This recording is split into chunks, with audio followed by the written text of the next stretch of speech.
So good evening, everyone, and thank you for joining today's webinar for the Global Network Project towards Study and Work in Japan. My name is Swapnil Chaurasia, and I will be facilitating today's webinar. I'm a master's student at the Department of Civil Engineering in University of Tokyo. So this is the third session of the webinar series hosted by the University of Tokyo India office. Study and Work in Japan is the project which aims to promote education in Japan by motivating young students to choose Japan as the preferred destination for future studies. A series of webinars is being organized under this program in which we will have presentations by experts from different universities across Japan who will be providing you information and guidance on various English programs being offered. So Japan, even after being the third largest economy in the world with the highest employment rate among the developed nations, is not a very popular country for higher education.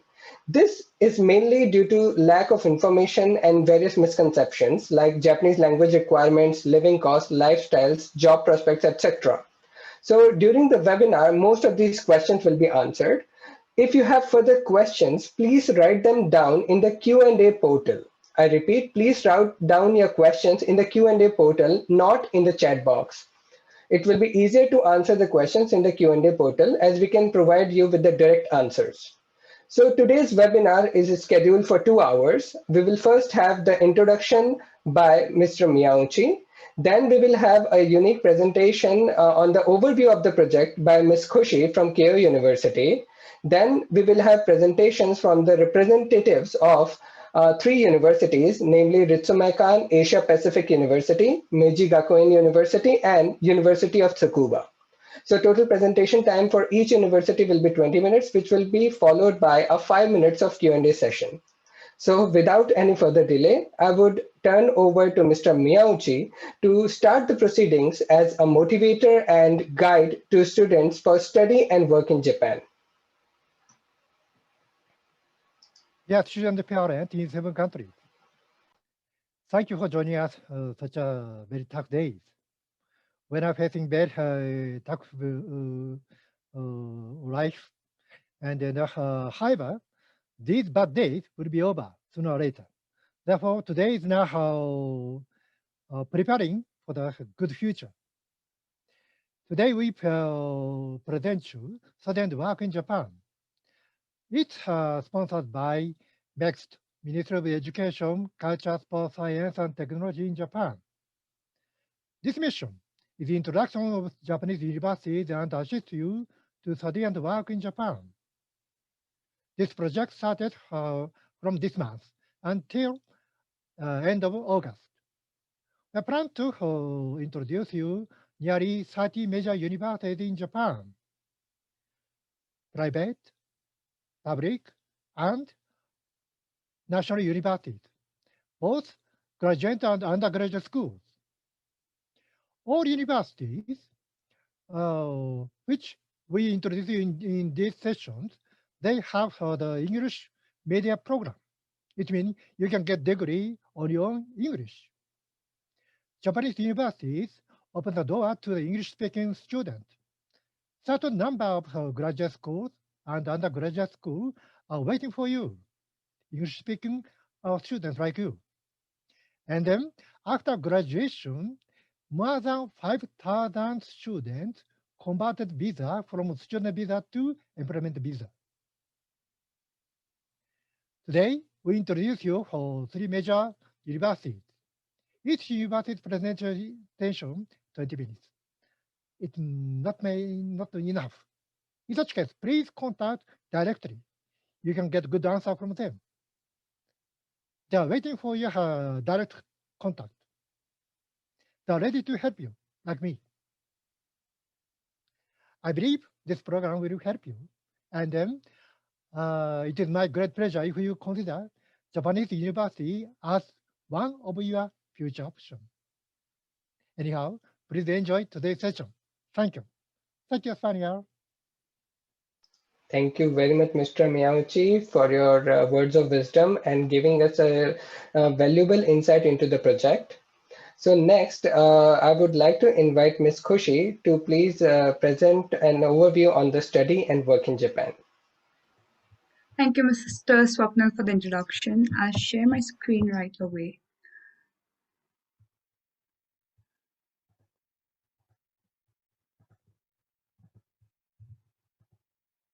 I hope you can see my screen. Yes.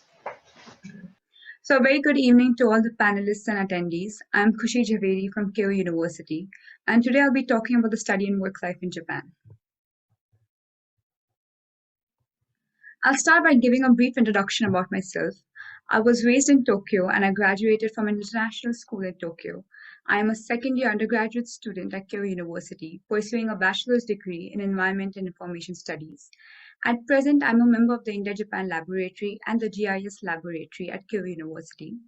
I'm a recipient of the Keio University Scholarship, and I've worked as an intern at Shibara Institute of Technology, Hitachi, and I was also a member of the Social Innovation Hackathon that was held last year in collaboration with well-known universities in India, including IIT and NIT. So why should you choose Japan as your destination to pursue further studies? Japan is the third largest economy in the world with a population of 126 million and 47 prefectures. It is a member of the G7 summit with other developed countries, including US, UK, Canada, Germany, and many more. Japan ranks 9th in the Global Peace Index and has topped the Safe Cities Index for the third consecutive time. There are a range of international cuisines such as Indian, Korean, Chinese, Italian, Nepalese, and Japanese available to students coming from the overseas. Recently, culturally appropriate food, including halal, vegetarian, and vegan options, are also being created for students. Health policies have proved to be very beneficial to international students, as 70% of the costs are being covered by the government. There are several universities in Japan that offer English programs at undergraduate, graduate, and doctoral levels. In Japan, undergraduate programs are for 4 years, graduate for 1 or 2 depending on the program you're applying for, and doctoral for 3 to 4 years. The English programs in Japan are well renowned because the professors have great expertise in their respective fields and have created unique approaches to teach students. Japanese universities are categorized into national, that are founded by the Japanese government, public, that are led by local public entities, and private, that are based on founders. Universities also provide resources and infrastructure to students so that they are able to utilize them efficiently. Libraries, research labs, student lounge, gymnasiums, and dormitories are some examples. The fee structure is an important aspect while applying to universities. For better understanding, we have presented a chart that helps one understand and compare the differences between the tuition fee in the US and Japan. The tuition fee in the public universities in US is 5 times higher than the ones in Japan, while the private universities is 3 times more. The living expenses are somewhat similar. However, comparatively, Japan is much cheaper than the US in terms of education. Financial assistance is also provided by universities or Japanese government in the form of scholarships. There are internal and external scholarships provided to students. The MEC scholarship and the Justice scholarship being some of the well-known scholarships within international students. In order to apply for the master's or PhD courses, it is crucial for the applicant to contact the supervisor of the program for admission assistance. The job opportunities in Japan are countless. Graduates from Japanese universities usually tend to work for multinational companies such as Amazon, Google, Toyota, Panasonic, and many more. Graduates, especially with a computer background, have a great scope in Japan. The average salary after graduation is 3.9 million yen per year, which is 27 lakh rupees. Japan also has the lowest unemployment rate, which is 2.34%. Visa procurement is not a very tedious process. The student visa can be upgraded to working visa if the student is able to find a job in Japan. As one can infer from this graph, the number of dispositions for employment purposes from international students has been escalating over the years. 2019 witnessed double the capacity of international students in 2017. There's a 50% increase in the number of dispositions. The number of students from Southeast Asia has been increasing because of the wide job prospects in the country. The rise in job opportunities in Japan has increased the demand for international students to pursue their further studies and career in Japan. From my experience, I can undoubtedly say that my university has opened doors to several opportunities and experiences.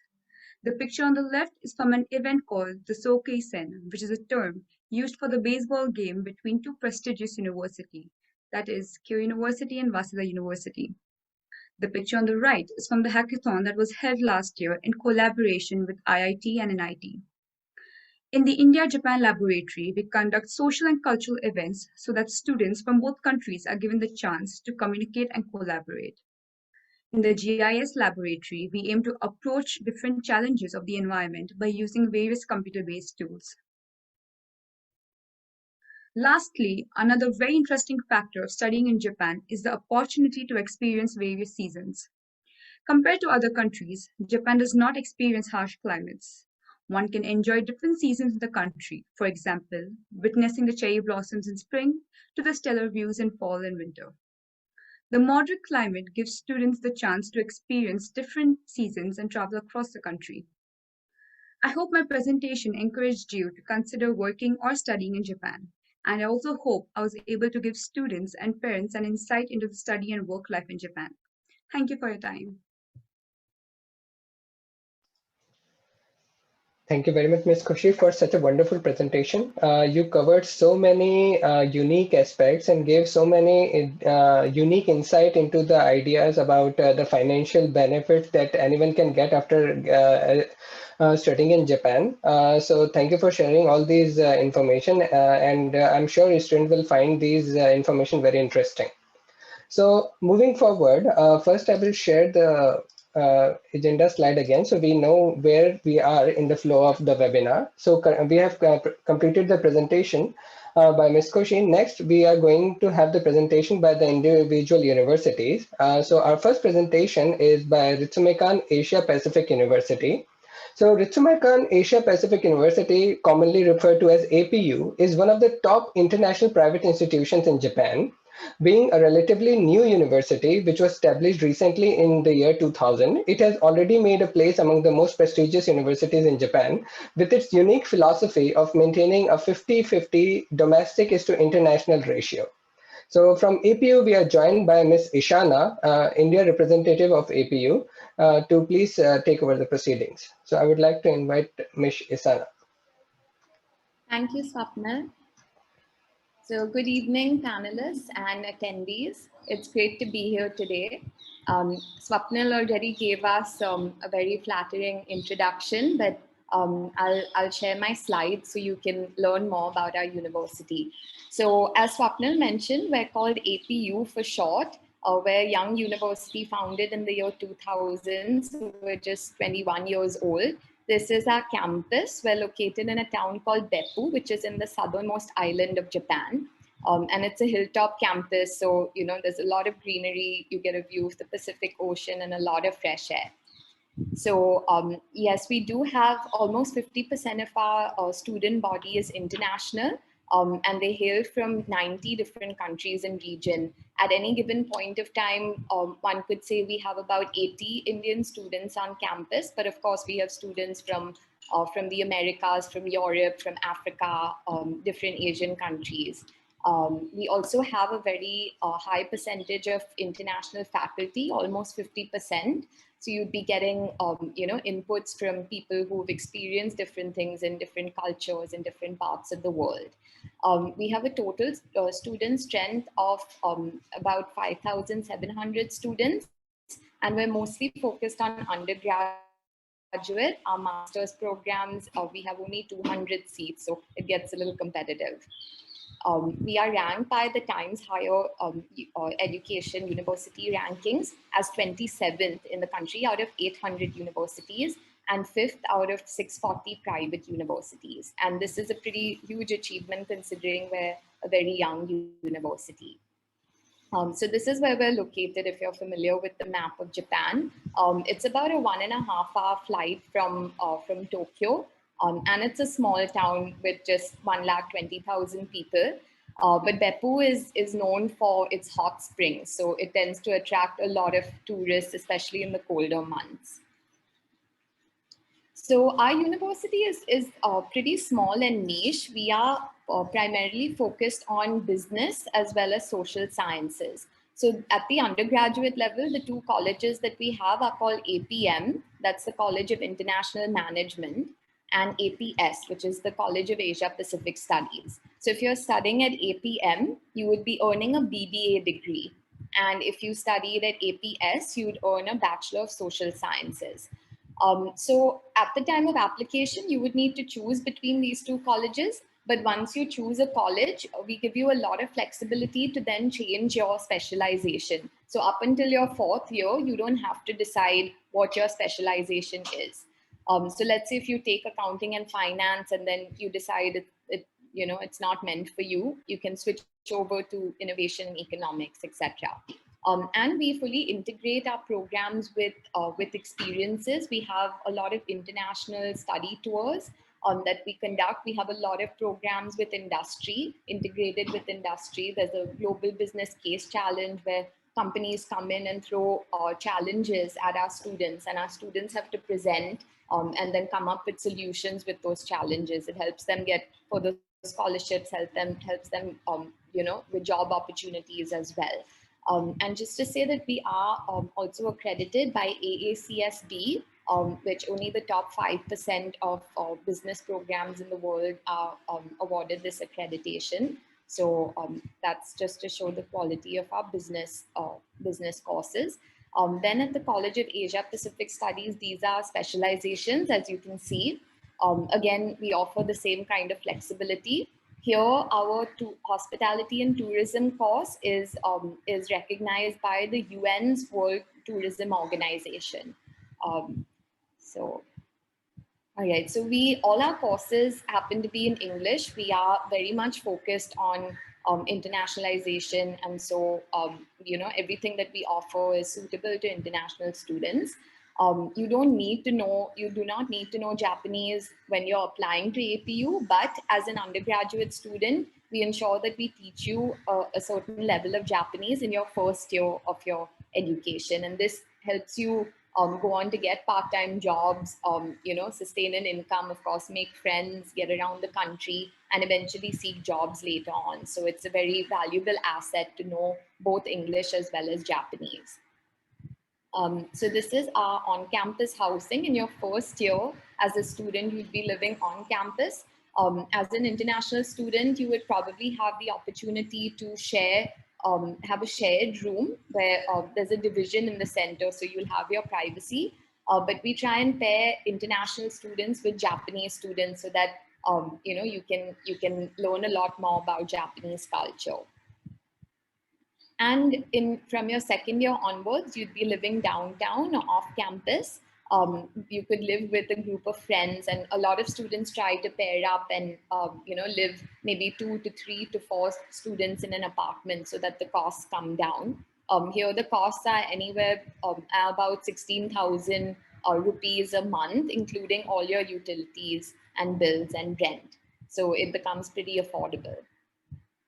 So part-time jobs, as I mentioned, from the students that I've spoken with at the university, they mentioned that after their first semester at APU, they feel pretty confident to have conversations in Japanese. And so that allows them to go out and get part-time jobs. And we have support on our campus to help you get jobs either on campus or off campus.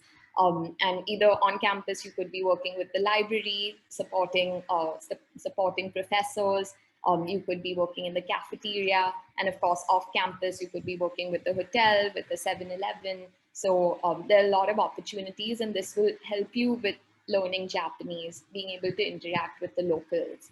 Also, a lot of students have reported that the hourly wage that they get from the part-time jobs helps in covering their living costs. So if you are a student who needs to cover your living costs, part-time jobs is a great option for you. We also have a vibrant student life. So having so many students from different countries, everyone gets together for festivals. We have more than 110 student-led organizations. So you can get involved in dance, drama, even business organizations, etc. So scholarships, of course, Japan in general is very attractive for scholarships. We at APU offer our own tuition reduction scholarship, which is part of your application. So if you are applying to APU at either the undergraduate or the postgraduate level, you can automatically apply for this scholarship. There's no additional form or additional documentation that's required. And it's valid for if you're studying undergraduate. You get it at the time of receiving admission, and it's valid for all 4 years of your education. You don't need to keep renewing it, and it goes up to 100%. So this is before you come to Japan and while you're still taking admission. But after coming to Japan, after studying at our university, there are scholarships that are available to you, especially in your second, third, and fourth year of study, which can also cover your tuition or your living expenses. So this is for undergraduate students. Let's say if your tuition fee without any scholarship at the maximum would be about 9 lakh rupees a year. But that being said, most of our students do receive some kind of scholarship. On average, Indian students, we've noticed, tend to get a 65% scholarship. So that would bring down their tuition fee from 9 lakhs to 3 lakhs. And then these are the additional expenses. Most of these apply only in the first year. They're one-off expenses. But this is the figure you need to look at. It's about 7 lakh rupees, including all your cost of living and travel and food, etc. So let's say if you get a 65% scholarship in a year, you would be spending about 13 lakh rupees, including your tuition and all your other expenses. And of course, this being said, if you have a part-time job, it can help offset these the cost of living. So another benefit is that we have 150 exchange partners in 43 different countries. So you want to go study in the US, study in Singapore. Let's say if you wanted to go to Singapore Management University for a semester, you could apply, and our scholarship would apply for that semester as well. So you don't need to pay the tuition fee to Singapore Management University. You just pay your tuition fee to APU, and your scholarship applies there as well. Only extra expense would, of course, be your flight and stay in Singapore. So coming to jobs, we have almost 100% job placement rate. The reason why it's 96 is because 4% have not reported what they're doing at the moment. So we take it as 96%. Being a small university in a small town, instead of expecting our students to travel to Tokyo and Osaka to meet with the big companies at their headquarters, we invite over 250 companies to come to our campus to recruit students. So over 200 companies come to our campus every year to recruit students, and this helps with their placements. You can find graduates from APU at big companies like Apple or Google. So these are huge international, multinational corporations. That's on the business side. And of course, we have Sony, Panasonic, different large Japanese giants. But also when you're studying at APS, which is social sciences, a lot of our students go on to work for governments. So they work as diplomats with or maybe with Ministry of External Affairs. We have a lot of students going on to work with the United Nations as well. And we have a great placement rate. If you complete undergraduate at APU, you can get admission into some great universities like Harvard and Oxford and King's College, etc. We're proud to announce that that APU happens to be one of 37 universities in Japan that offers a 2-year visa for aspiring student entrepreneurs. So even if you've not got a job because you want to be an entrepreneur, you will still have a chance of getting a visa. And the COVID situation in the city of Beppu, the maximum number of cases has been about 7 because it's a small town. So we're pretty protected, especially with our campus being located, away from the town. And if you're an international student, please join us. We have a free online cultural and academic program happening in August. The deadline to apply is 31st May. I'll send the details over to you, but you get to learn beginner level Japanese. You get to do some cultural workshops, and you get to do an online campus tour and tour of Beppu City. So please join us for that, because it's a 4-day program where you do get a certificate. And we also have mock lectures coming up on the 6th of June. So you can join us if you want to participate and see what our academic strength is like. So if you are an undergraduate student looking to apply, you can either enroll in April or September. We have these as the application dates. Don't feel like you need to remember them. I can send them over to you. And that's our website. It's a 2-stage application, pretty straightforward. And the good thing is that the only upfront amount that you pay is an application fee of about 3,800 rupees. And just by paying that fee, your application gets submitted, and then you come to know what percentage of scholarship you've got before making any further payments, or before expressing that you would like to confirm your enrollment at our university. And just in brief, we don't ask for much. With the application, we just need a letter of recommendation, and we do need you to take an English proficiency test. These are some external things that we need you to organize. So you can take IELTS, TOEFL, or even the Duolingo test. If you take Duolingo, you would also need to submit an English evaluation form from your teacher in your high school. And yes, and then coming just really quickly to touch upon graduate school, these are master's programs in the social sciences area. So in the Graduate School of Asia Pacific Studies, you can do an MSc in Asia Pacific Studies or an MSc in International Cooperation Policy. And then we have a small PhD program in Philosophy of Asia Pacific Studies as well.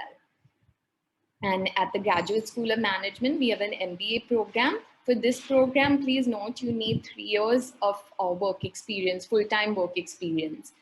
So that's our major requirement. And this is because of the accreditations we have to be a bit strict about it. This is the cost of our graduate school. If you're doing the MBA program for 2 years combined, it's this much. So it's basically about 1.9 million per year. And at GSA, which is the MSc programs, it's about 1.4 million Japanese yen per year. So here we have a lot of external scholarships as well. So a lot of students at the graduate level tend to get 100% scholarship, either from MEXT or from our university as well. 98% of international students get some kind of scholarship. So these are contact details. I'm based in Mumbai, and I support students who are based in outside Delhi NCR. So if you're based in that location, feel free to contact me. If you're based in Delhi NCR, I have a colleague who is based in Delhi who can help you with your application. And these are just some links to our social media. We post a lot about all the fun stuff that goes on at our campus. And this, just to show you, is our India Week. Indian students combined with Sri Lankan, Bangladeshi students as well celebrated India Week to share what Indian culture is about with the rest of APU. So I come to the end of my presentation. Any questions? I'd be happy to answer if we have some time. Thank you very much, Ms. Ishana, for your presentation. Actually, we have been getting many questions in the Q&A portal. However, the questions you will have to choose which you want to tackle verbally, as some of the questions you have already answered in your presentation. Sure. So would you like to choose in the Q&A portal? I can also ask some of the questions that I feel can be answered verbally. Yes, your help will be appreciated. Yes. Okay, so someone has asked if we have 2 years of work experience, can the GMAT be waived off? So we don't expect you to take a GMAT. Earlier, we used to give the students the option, either take a GMAT or or have 3 years of work experience. But because we recently got accredited by AMBA, that again, because of the accreditation, we have to tighten our admissions process, and we're not accepting GMAT anymore in place of the work experience. If you've taken GMAT, please submit it. It might help with your application. But we definitely have this strong requirement of 3 years full-time work experience. So once you complete your BBA degree, make sure you've had 3 years of working after you've graduated, and then you will be definitely will be eligible for the MBA program. Is Japanese language necessary to get a job in Japan? So yes and no. It can help you. It can definitely help you a lot. Our undergraduate students all speak Japanese, so for them, they've never had any issue. At the master's level, because it's just a 2-year program, not every student that comes to us learns Japanese. But we have seen many students who don't know Japanese, but who have studied at our university at the graduate level and have gotten jobs after that. So it's not a requirement, but of course it'll make it much easier for you if you do know Japanese. Yeah, these are some like relatively very open-ended questions which cannot be answered in one view. So I understand your point. There is one more question, like age limit or qualification to get into MBA program, and is there any age limit? Yeah, it's not based on age. It's just the work experience. So if you show that you've graduated, if, let's say 3 years ago you graduated and since then you've been working, you'll be eligible. We don't really go by age. Of course, if you're extremely young, then maybe you'd want to show whether you skipped any grades or something like that. But yeah, it's not age related. There's one question about the doctoral studies. He has posted about PhD. What I can rephrase is there any doctoral program in your university with business background? Yeah, no, so we only have one PhD program and there are only 10 seats. The PhD program is a PhD in philosophy of Asia Pacific studies. So it is not related to business, unfortunately.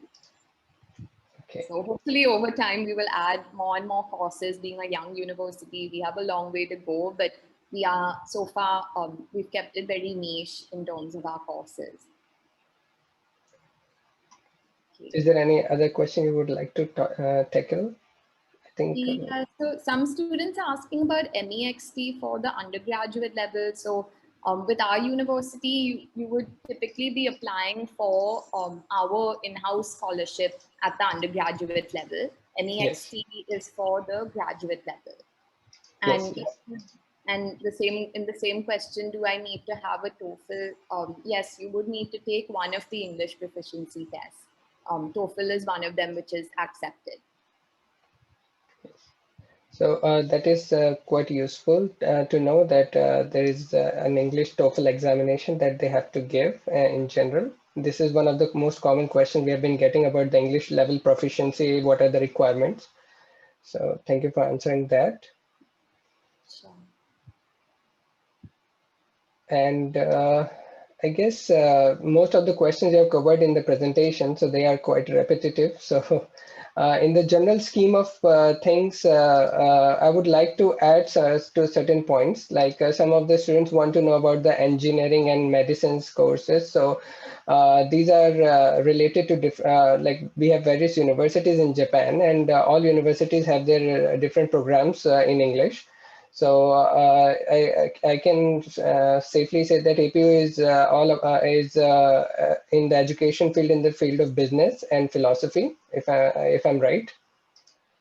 So for other engineering and medical related education programs, please stay tuned for other universities and other sessions. There will be a lot of new universities who will be presenting you with the undergraduate and graduate level programs in engineering and medicine fields. So please stay tuned. Thank you. Thank you. Thank you, Ms. Ishana, for your cooperation in the Q&A session and answering all the questions that we could tackle. And in the meanwhile, I would also request you if you could answer the questions in the Q&A portal related to your university. That will be really helpful. Yeah. Thank you so much, Swapnil. Thank you very much. So again, I will share the agenda slide. And moving on, our next university is Meiji Gakuin University. It is again one of the most prestigious private universities of Japan, with a rich history dating way back to 1861, when it was first established as a Christian university. It is a multidisciplinary university with a wide range of undergraduate courses, graduate schools, and research institutes. So from Meiji Gakuin University, we are joined by Professor Khare, who will be presenting on behalf of Meiji Gakuin University. So I would request Professor Khare to please take over the proceedings.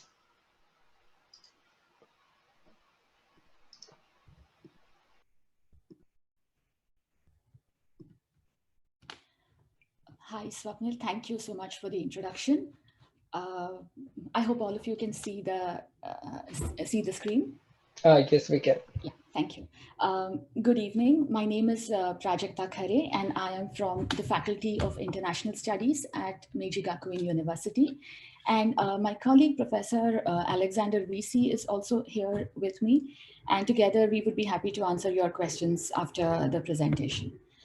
Yeah, Professor Visi. So Meiji Gakuin University, as Swapnil mentioned, is a private university. And we always like to clarify that Meiji Gakuin University is different from Meiji University, which is another well-known university in Japan. Meiji Gakuin University is a private university which was set up in 1861. So we go way back in history, and this is a picture from those times. We do not have any science courses, no science faculties. It is a completely humanities and social science university. We have 6 faculties, including the Faculty of Law, Literature, Economics, Psychology, Sociology, and the Faculty of International Studies, which was started in 1986. We have 2 campuses in Tokyo and Yokohama. And together we have a strength of about slightly more than 11,500 students. We also have graduate schools affiliated with each of these 6 faculties shown here. I'm going to be talking about the Faculty of International Studies, FIS, which is based in Yokohama. So students spend all their 4 years in the Yokohama campus. One characteristic of this faculty is that it is one of the pioneers of the faculties of international studies amongst all the Japanese universities. And as I said, it was started in 1986. So it was one of the first ones to start an international studies department. This is a picture of our Yokohama campus, which is in a place called Totsuka. So the station is Totsuka, which is about 10 minutes from Yokohama station. It takes about 40 minutes to get to campus from Tokyo Station.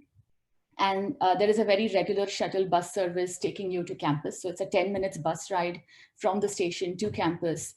It's a very beautiful mix of rural and urban life. You get to see a lot of greenery. You get to see a very amazing view of Mount Fuji on your way to campus.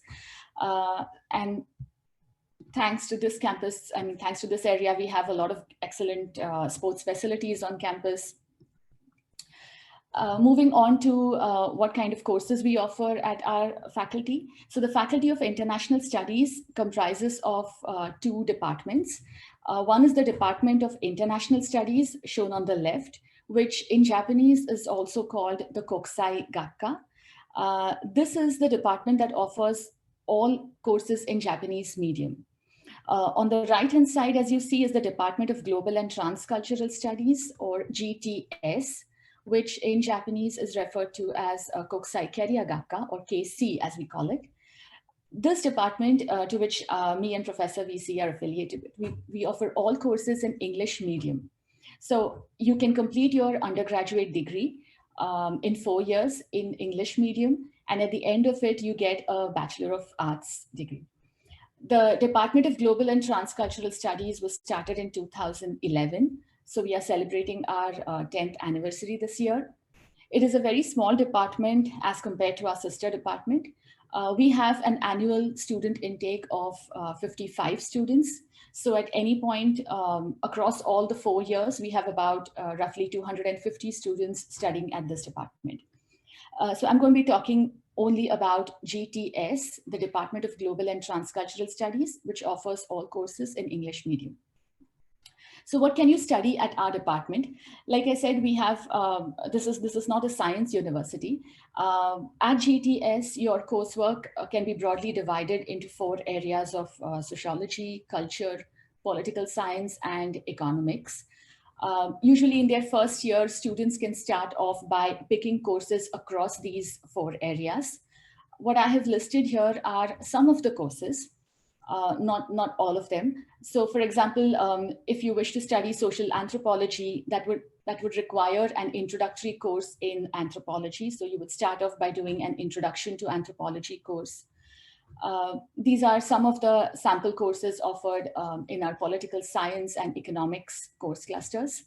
So each of these 4 clusters has lower division courses, which students are required to complete before they take up more specialized or upper division courses in their respective interest areas. Through our curriculum at GTS, we expect students to cultivate these 3 abilities: analytical abilities, because you need to, in order to understand any argument, you need to look at both sides of the argument. You need to look at any issue critically. So analytical abilities are important according to us. Persuasive abilities, because once you've formed your argument, will you be able to convince others? Will you be able to persuade others to accept your point of view? And finally, cooperative powers, cooperative abilities to work together with others, because we have students coming from lots of different countries, lots of different cultures, different academic backgrounds, speaking different languages, having different political opinions, having different cultural ideas. And so if you can work together with all these students coming from diverse areas, persuade them, use your critical thinking skills. So these are the 3 abilities that we expect our students to develop through our curriculum. Apart from the 4 areas that I mentioned of sociology, culture, political science, and economics, we also provide intensive language education, which of course includes academic English courses. So we have a very well-developed academic English program. Students are required to take academic English courses right from their first level, and many of these courses are required courses. Also, if you plan to work in Japan, live in Japan over the long term, it is necessary to, it's very helpful that you speak Japanese language, that you understand Japanese language.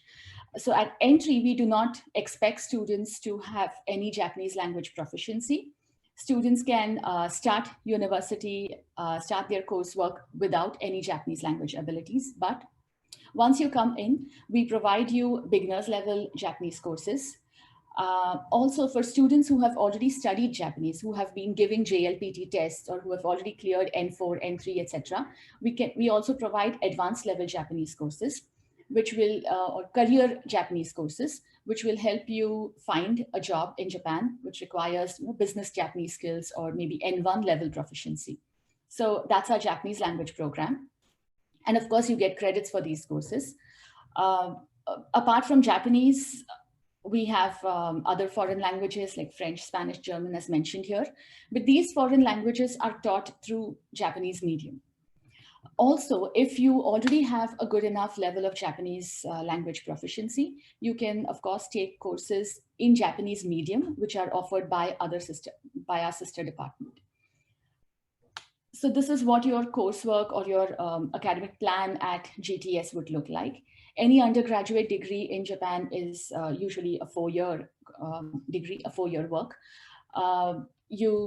You begin your first year with some required courses, compulsory courses. We have a freshman seminar. We have required academic English courses.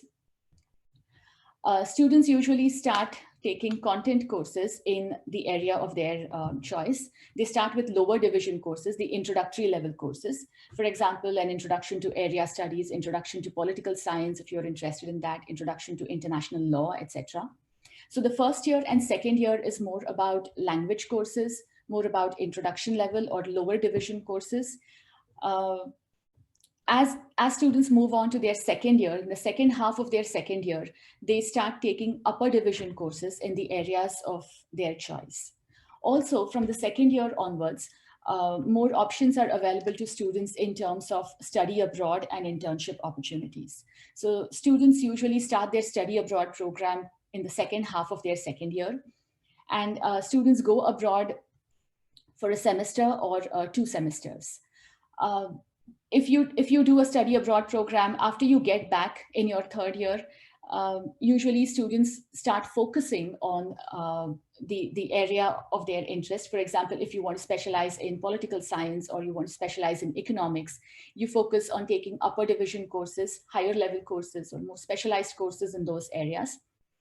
And in the second half of your third year, you begin to think about what kind of research you want to pursue for your senior project. So you pick a topic, and in your third year and fourth year, you work one-on-one with your research supervisor to complete your senior project or graduation project, which is a requirement for graduation at any Japanese university. So this is the kind of coursework that you have to do in your 4 years. Our admission requirements. The Department of International Studies, in fact, the whole Faculty of International Studies offers admission in September as well as in April. So we have 2 application periods. For all international students applying from outside of Japan, they have to follow the AOA application guidelines, which you will find on our homepage. We require minimum English scores as shown here on the slide. So either a TOEFL, IELTS, or a TOEIC score as given below. This is what our application periods and the whole process of application looks like. We have a 2-stage screening process. So you can apply to start your college, to start your university, either in April or in September. If you wish to begin your college in April, the application period is in September of the previous year. It's open for about 8 to 10 days. The dates given here are from last year. This year's September application period dates have not been announced yet, and they should be coming up soon on our homepage. But the dates do not change so much, so they are more or less the same as they look. Once you send us your documents in this application period, we screen your documents, and the first stage screening, which is basically the document screening, would be done to us by the 3rd week of October. And you will find out your results, whether you've passed the first screening by the 20th of October. This is followed by, if you get selected for an interview, there's going to be a Zoom interview in the end of October, and you will know the results of the interview at the beginning of December. Students enroll around the end of January, and you begin your college in April. The right-hand side shows you the process and the dates for September admission. If you wish to apply for September admission, you have the advantage that there are 2 application periods open for students who wish to start college in September.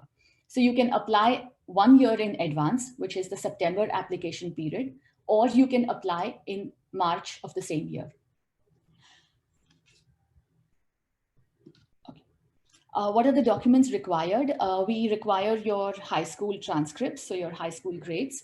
We require 2 letters of recommendation from your teachers, transcripts of any other test that you may have given, SATs. This is not required, but if you have given any test, please submit these. We also require an evidence of your English ability, but students who are native speakers of English need not give us any English test scores. And finally, a personal statement or a personal essay which explains why you would be interested in joining our department and what you would like to study with us. This is what our student body looks like at the moment. So as of May 2021, we have 233 students in our department. More students will join us in September of this year. Out of these, there are 12 students from China, 10 from Hong Kong. So overall, we have around 50 students with a non-Japanese nationality. And these, as you see here on the screen, are some of the other countries represented by our students. Of course, apart from these, we have a lot of Japanese students who have lived and studied abroad and now who have come back to Japan, and we call them as Kikokushijo. So you get a chance to study together with all this diverse international student body. These are our fees. So per year, the fees are around 1.3 million yen, which is around $12,000. These are our tuition fees. Meiji University provides a tuition waiver, or provides a scholarship of 30% to all international students who join the department. Considering this 30% tuition waiver, your tuition fees come down to $8,300 per year. In addition to this tuition waiver offered by the university, the department has its own tuition waiver. So we offer a scholarship of either 70% or 35%, depending on your academic ranking. So depending on your annual GPA, you can apply for a 70% tuition waiver or a 35% tuition waiver. If you get a 35% tuition waiver, then your tuition fees come down to 4,200 per year. If you are really good, if your GPA is really good and you get a 70% tuition waiver, then together with the 30% university waiver plus the 70% department's waiver, your tuition fees for the whole year become zero. So you don't pay any tuition fees if your grades are good. But even though tuition is free, you still have to spend on your living expenses. So these are the kind of scholarships that we offer.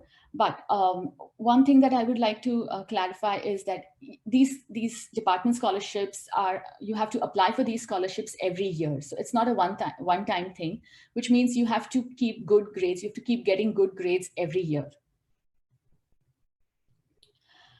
Where do most of our international students live during their university years? We have a Meiji Gakuen International Student House, or MISH as we call it, which is basically a dormitory quite close to campus. You get your own private study bedroom. You can live in MISH for 4 years. Students usually are also provided with 2 meals a day. This is what the dormitory looks like. This is what the room looks like from inside. So this was mainly about the GTS experience on campus. The curriculum is completely in English. Since we have only 55 students joining us every year, our class size is quite small. Ideally, we have about 20 to 25 students in class. Let me talk a little bit about off-campus studies. So where do our students go on their study abroad, or what kind of internship or study abroad opportunities we have? One of our study abroad options is the double degree program, which is an arrangement that we have with San Francisco State University, which is our partner university for the double degree program. This is a slightly expensive program in which students complete about 2 years of their undergraduate education at Meiji Gakuen University, and then spend another 2 years or 2.5 years at San Francisco State University.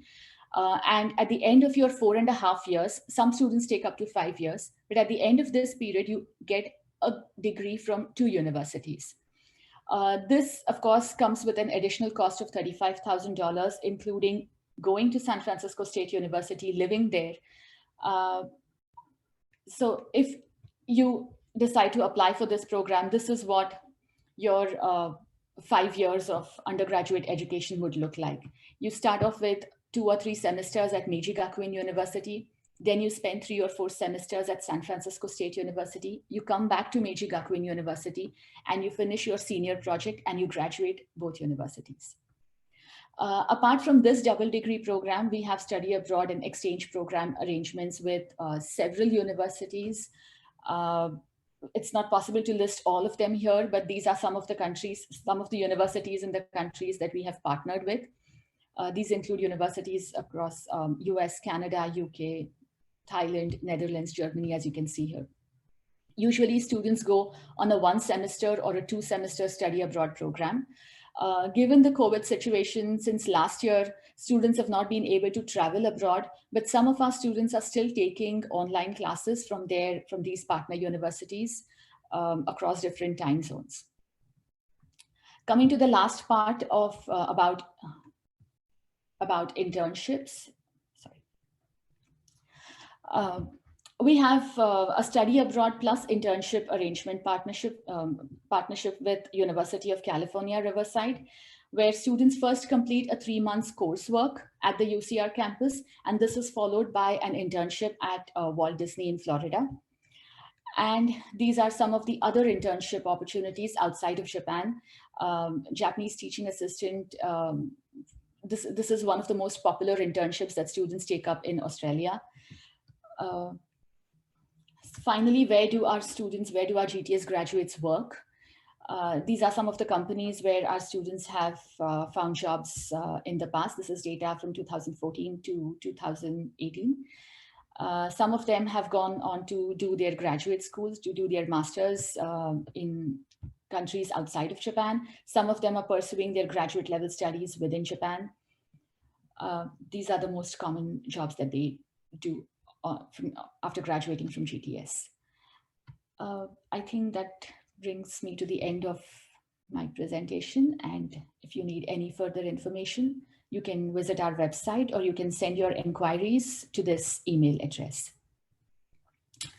Thank you for listening, and we would be happy to answer your questions. Thank you very much, Professor Khare, for your comprehensive presentation, in which I think you have covered almost every aspect that a student may wonder before coming to Japan. So that was really helpful.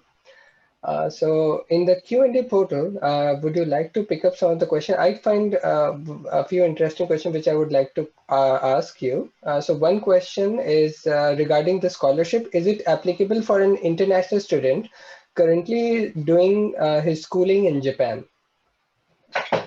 So. Yeah, Professor VC? Sure, thank you very much. Yes, it is possible. Once a student, the key issue for any kind of scholarship in Japan is the nature of the visa. And so a student would have to have a student visa. If you're there with your parents and you have a full-time resident visa, then these scholarships won't apply. But if you're an international student with an international student visa, then there's no problem with applying for these applications, applying for such scholarships from our university as well. I hope that answers the question. Okay. Thank you very much.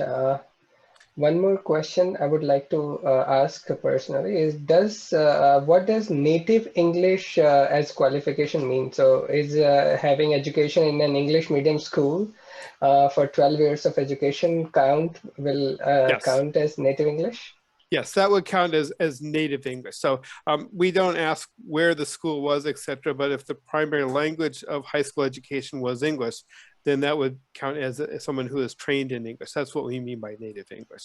Of course, there are many different forms of English, and our students speak a variety of different, come from a variety of different backgrounds. So there's no notion of English being American or British or anything like that. As long as your high school education was in English, regardless of where you were, then that would count for that qualification.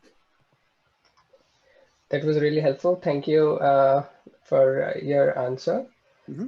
So there are many questions related to the technical subjects like computer science and related topics. So I'm afraid, can you give a overall idea that what are the courses that Meiji Gakuin University offers, so that they all have answer in one go? Okay. Yeah, as Professor Khare pointed out, our program is mostly in the humanities, broadly speaking. And the idea behind that is that if you're going to go into the global workplace, of course, you need technical knowledge. But if you're going to be working with a wide variety of people, you need to have a much broader knowledge base. You have to understand the political issues that face a multicultural workforce. You have to understand cultural literacy, as we call it. And so the students who come into the program, some of them go on to acquire more technical knowledge later, but we're giving them a foundation of experience and a worldview that allows them to work with people from a variety of different backgrounds. And so it's an integrated humanities course is the way to think about it. We look at specific issues such as immigration, etc., or the flow of media, how media affects our perceptions of others, how it affects political systems, how it affects economics, etc. And then we ask students to look at those issues from a variety of different kinds of academic backgrounds. So it's a very small department. As Professor Carter pointed out, there are 55 students, so there's a lot of personal interaction. Unlike some universities where you're thrown there with hundreds of other students, you may be able to talk to a professor, may not. Our department is small, so we have a very close relationship with all of our students, and we work with them very closely as they go through their own studies, talk about study abroad, etc. So it's kind of like an American humanities program in a small liberal arts college. It's that kind of fundamental humanistic studies that then you can take on to any kind of into any field that you wish to have. And I will say that in places such as America, people who study history, etc., are in high demand. They're the ones who go to most of the law schools, etc., not people who study, say, business per se. That doesn't mean business that, but there's a tremendous demand for humanities studies in global workplaces right now, and that's what we aim to provide. Thank you very much for your answer. So I think that answers most of the questions related to the field. I would like to also add a blanket answer to the courses that students are looking for or may not be finding it in the presentation sessions. Is that the presentations are from different universities who might not be having the courses in technical or other courses that you're looking for. But they will give you an idea about the life in Japan, the admission process. So they still will help you in securing admissions. And also you can visit the University of Tokyo India office website to see the recordings of the old webinars in which you can definitely find the universities of your choice. So I think that can help students. So thank you very much, Professor Khare, for your presentation and for your help. So moving on to the next university. So I will again share the screen. So in this session, we have reached to our final presentation by the University of Tsukuba. University of Tsukuba is one of the top 9 designated national university of Japan. It is located in Tsukuba city, which is the largest science city in Japan. The University of Tsukuba has had 3 Nobel laureates, which establishes its academic prowess. It also has a unique place in the field of physical education and related interdisciplinary field with an alumni and student base of 70 athletes who have participated in Olympic Games. So from University of Tsukuba, we are joined by Mr. Mahdi Katsumata Shah, who is the University International Administrator. So I would hand over the proceedings to Mr. Mahdi. Hi, can you hear me? Yes, Mr. Mahdi. Yes. Thank you so much. Okay, great. Thank you very much for your introduction. And my name is Mahdi Katsumata Shah. And I will like to start the presentation now. So if you can just give me a moment.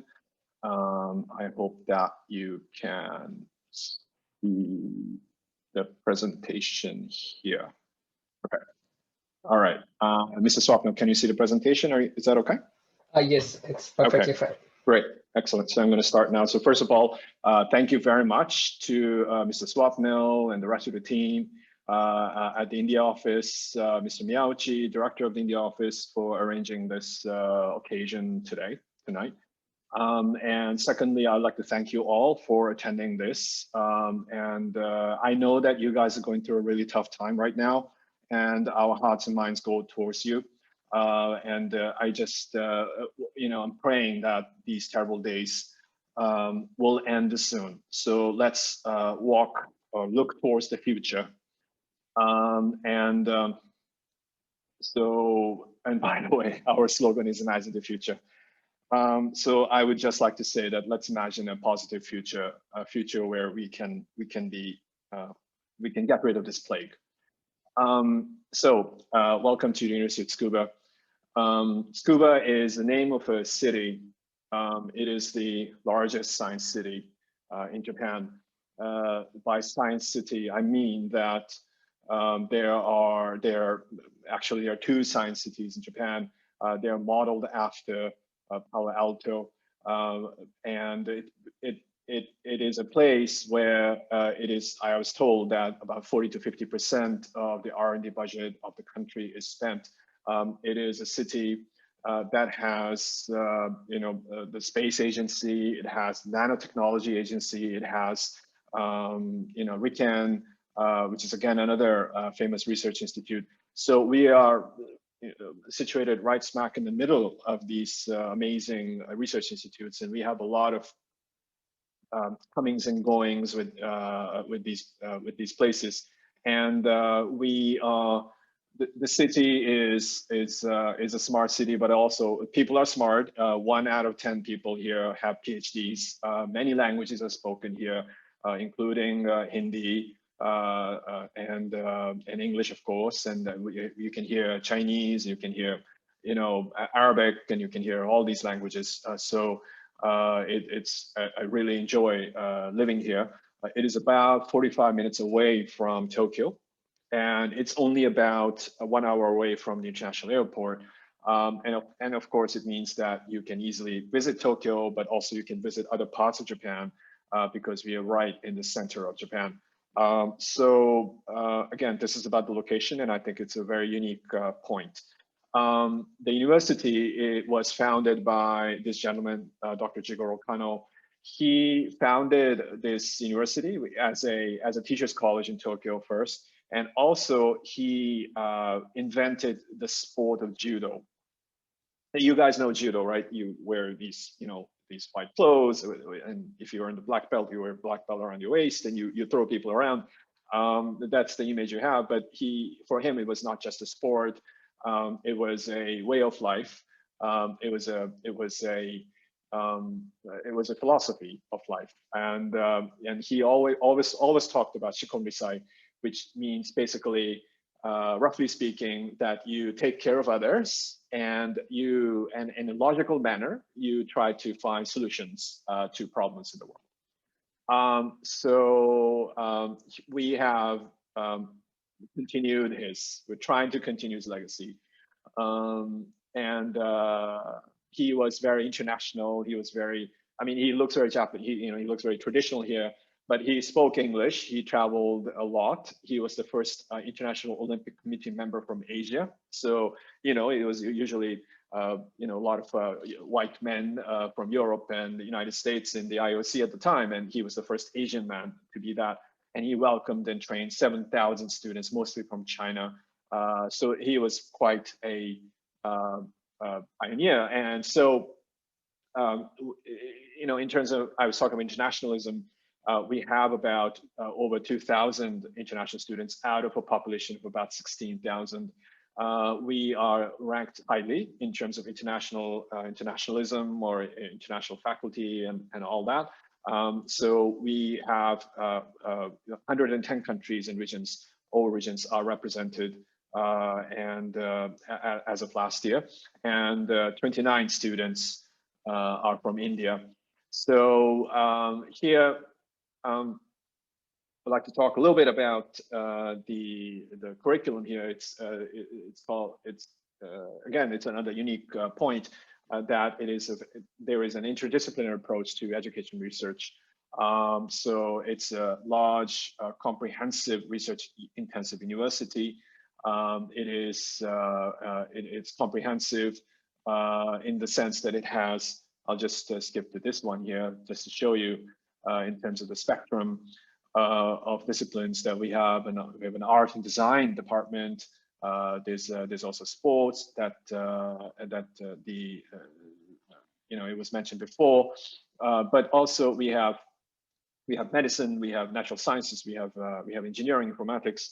So this is like very not very common in Japan, actually. There are very few comprehensive universities in Japan.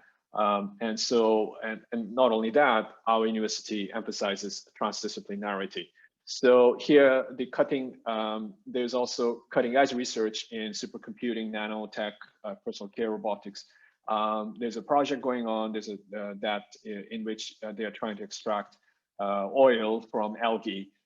So we are very much into finding sustainable solutions to very old problems.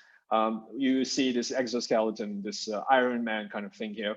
And this is not used for fighting, or it's not used for flying around, but it's used for helping people learn how to walk due to injury or illness. It's a transdisciplinary project where the robot suit talks to or interacts with a mainframe which processes big data and sends back information, providing further guidance to the walker to learn how to walk. So I'm talking about this because this is an example of how we try to think at Tsukuba. I mentioned that it was very comprehensive, and it means that there are 40+ degree programs taught in English. There are 2,800 classes taught in English. I have to be honest with you, not all of them are taught in English.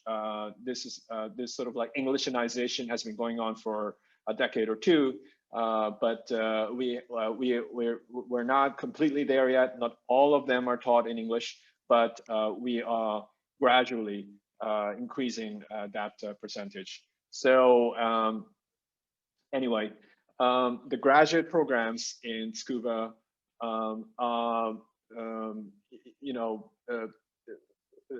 largely divided into 3 clusters. There's the degree program in life and earth sciences on the right. There's degree programs in humanities and social sciences in the middle, and then there's degree programs in comprehensive human sciences. So, and I posted a QR code so that you can immediately start checking your information. If you need information, you can start looking. So please, snap away. Use your cell phone if you have that if you are able to do so. And the degree program in life and art science, for example, here I'm looking at the cluster on the right.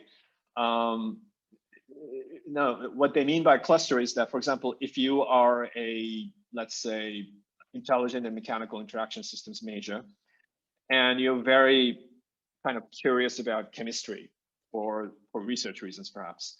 So then you can talk to your professor. The professor can contact the chemistry professor. Then you can walk over to the department. You can take their class.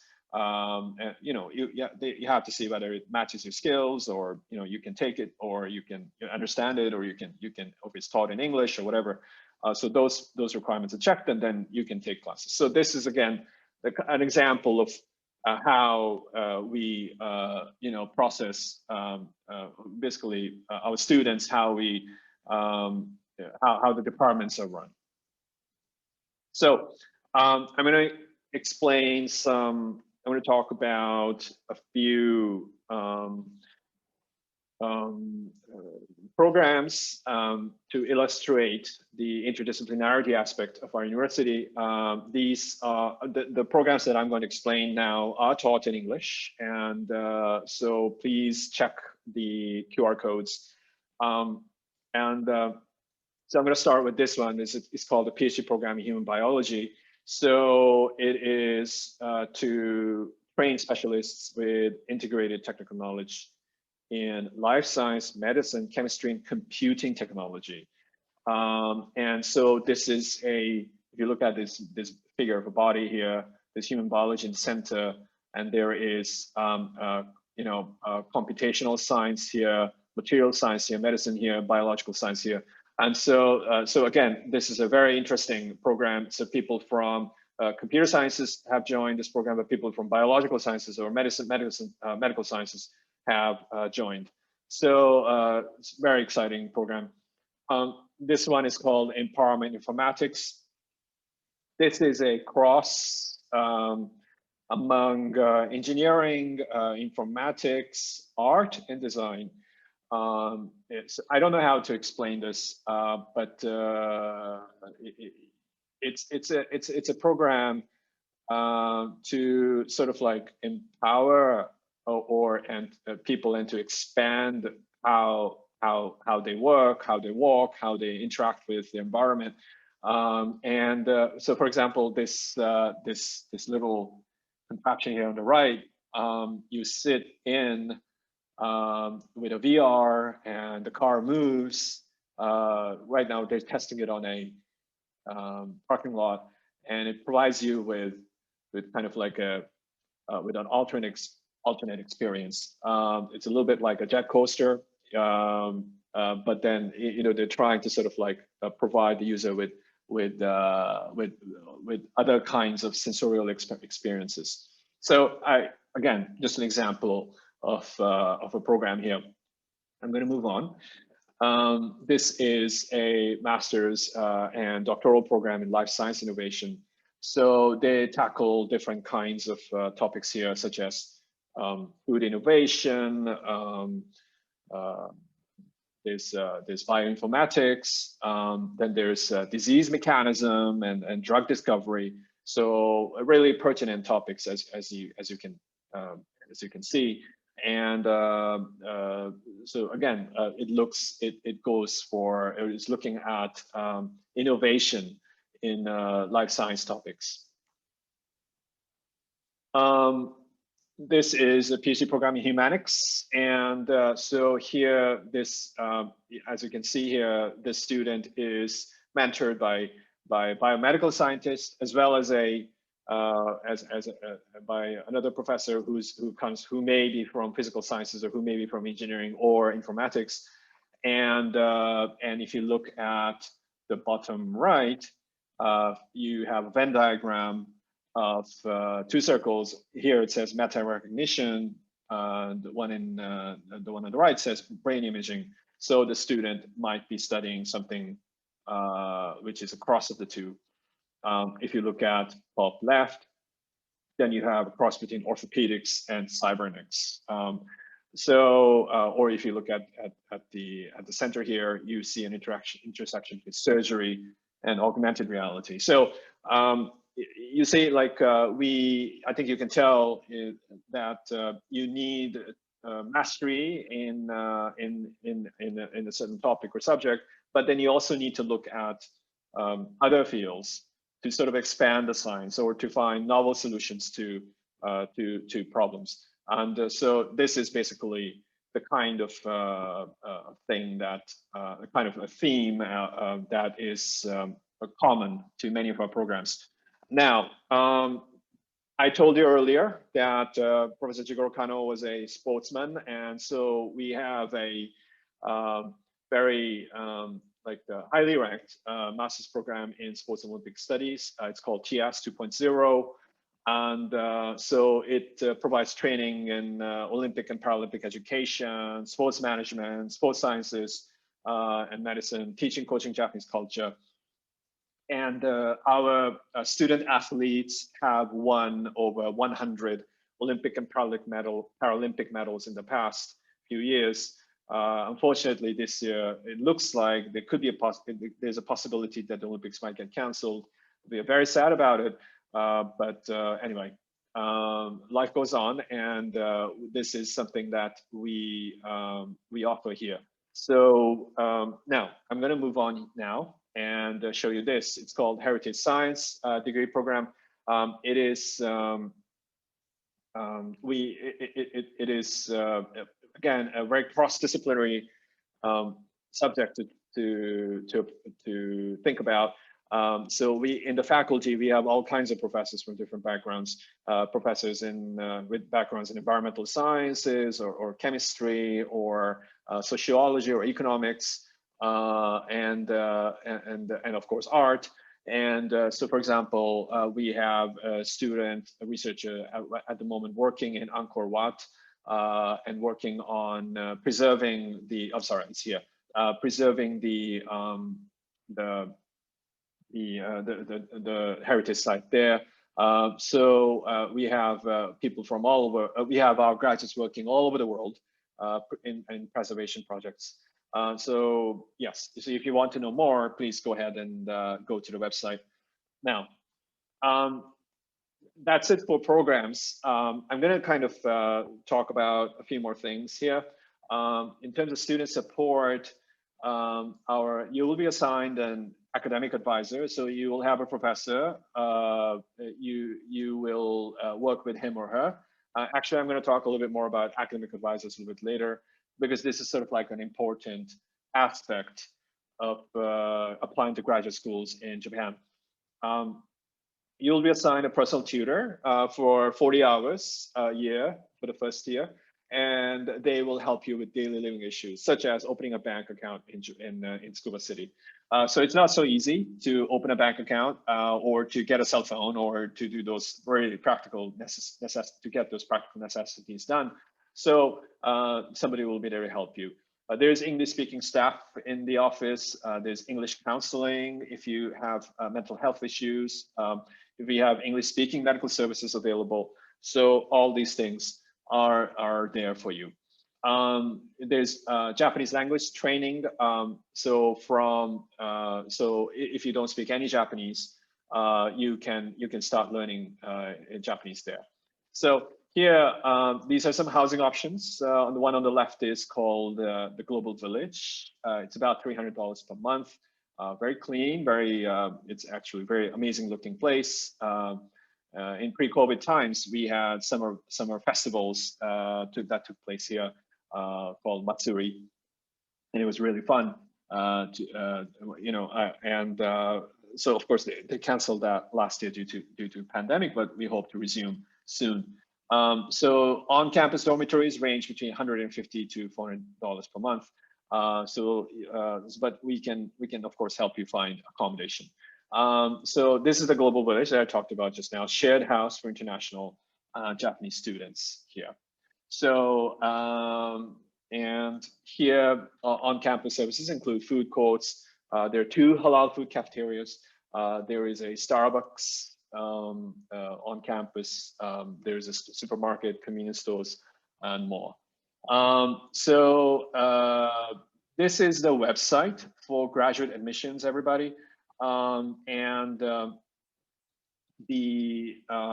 This is these are for programs that are taught in English. Okay, so please snap away, look into the website. And from here, I'm going to talk a little bit more about practical issues in terms of applying to University of Tsukuba. Okay, the first thing you need is information. So please go to the website. Okay, and open it up if you can now. Okay, and it's a little bit confusing, so that's why I'm trying to provide as much information as possible. Scroll down to application guidelines, and you will find a list of graduate schools. For example, if you want to do something in in applied sciences, or for example, applied physics, then you would go here. Okay, and then you will choose a program of your interest. Okay, then this is the application procedure. Application procedures depending on programs. Be sure to check the application guidelines for the programs interested in. Okay, so selection dates are such, and so let's say that there's something starting. This is for a program, for a master's program in mathematics. So you have a 2-month window. So let's say that there's one there, and there are 2 windows here. So there's one in August, and second one is January to February. So so for example, if you're going for the one in August, so you will start in late June, and then there will be there'll be this process, and you will get the announcement of admission results in September. Okay, so check the program, because each graduate school is like its own school. It has its own sort of rules. So please check it out. Right. And here, so this is the admission procedure. Check your eligibility first of all. Okay. So individuals who have graduated from university outside Japan that implements 16 or more years of a school curriculum and earn a bachelor's degree. So they are eligible. Okay. So if you have less than 16, it could be a problem. Contact your prospective advisor, obtain consent to be a supervisor, and consult your research plan in advance. Okay. So investigate the research works of the advisor thoroughly before contacting. This is my advice. Okay, so if you want to gain admissions in a graduate school at Tsukuba, and I think that many other universities in Japan, especially in public universities, you need to know the professor first. You need to know what he or she has been researching on, and you should have a sort of like a list of professors, and then you should like narrow down and you should contact them. This is a site called Trios, and so please check this out. If you don't have a cell phone, write it down on a piece of paper. It's called trios.tsukuba.ac.jp, and you can find a repository or database of researchers and professors. Okay, and then here this is a web entry. And so after you find out or you have a certain idea of what the department is like, then go into the admission procedure. So here you will go through this process. You're signing up, and you're filling out the application. You make a small payment at first. You do a submission. You export the PDF, and so on. Okay, and then then there's a web entry, and oftentimes they will ask, or rather, like for all times, they will ask for TOEFL, TOEIC official scores. And then you will have to follow up with an airmail document submission. That's number 4. Then there is number 5, receiving information, instruction of examination, announcement of admission results, procedure for enrollment. Okay, so it's a little bit looks a little bit long, and it is long. You have to have you have to be a little bit patient, and you have to be armed with information. Okay. So, so just quickly, again, go to the website, find your program, get the information, okay, find out when the deadlines are, check your eligibility, find out about the professor that you want to study with, contact the professor, okay, and then go into the web entry and follow the flow that is provided in that website as well, and not just here, okay. And you can find the recording of this webinar later when you go to the University of Tokyo University of Tokyo office, and you can look at this video again later if you need to check some information. Okay, so so this is the website. This is sort of like the top page of the website, and so on. So I've got other pages here, but I don't want to spend too much time. I just don't want to overload you with information. So anyway, I hope that this was fruitful to you, and hopefully I will be able to see you soon at University of Tsukuba. Thank you very much, everybody. Thank you very much, Mr. Mahdi, for such a wonderful presentation. You actually answered so many questions, and you have covered not only University of Tsukuba, you have covered the admission process in Japan in general. In your last part, when you gave all the ways of how to first go to the graduate school's website and see the individual admission process and the eligibility, that is the general idea for all the universities that students want to apply in Japan. So thank you very much for sharing this comprehensive way of admission. Yeah, no problem, because I share Mr. Miyauchi and his teams and your team's goal to first have the student come to Japan. It doesn't matter if they come to my university, because Japan is not known in general. We need more, international workers, and I think that we all have to work together. And so the thing I explained just now is key in terms of the difference between applying to Japan and applying to, let's say, America, because in America they push the program to you, right? They say, oh, this is a graduate school of this, and you can do this and this, and so you apply there. But in Japan, it's the lab, and I think, I'm guessing that Mr. Swapnil, you belong to a lab, right? And you yes, exactly. you serve, you you study under a professor, and it's more like he or she mentors you, right? So so that's the sort of like, it's a very Oriental Eastern way, and I think that it matches Indians and South Asians in terms of culture. So. Yes, you're absolutely right. However, what is, in my general understanding from the question that students have, that admission process in India is highly centralized. There is one admission examination that students have to give, and from that they get the universities after giving a centralized examination that covers most of the universities. It is not the case in Japan. In Japan, each university has its own graduate school, which has its own methodology of admission. So that's why students get a lot confused. So that's understandable. You've hit the nail on the spot. It is fragmented, to put it in a slightly negative way. Compared to India, you have so many large central boards, and it's really centralized. But what I meant was that, culturally speaking, I think that Indian students would enjoy working under Japanese professors. Definitely. So in that sense, I agree with all of the speakers here, Mrs. Shana, Professor Carr. You know, that I think that I hope that they get to us. The students. Yes.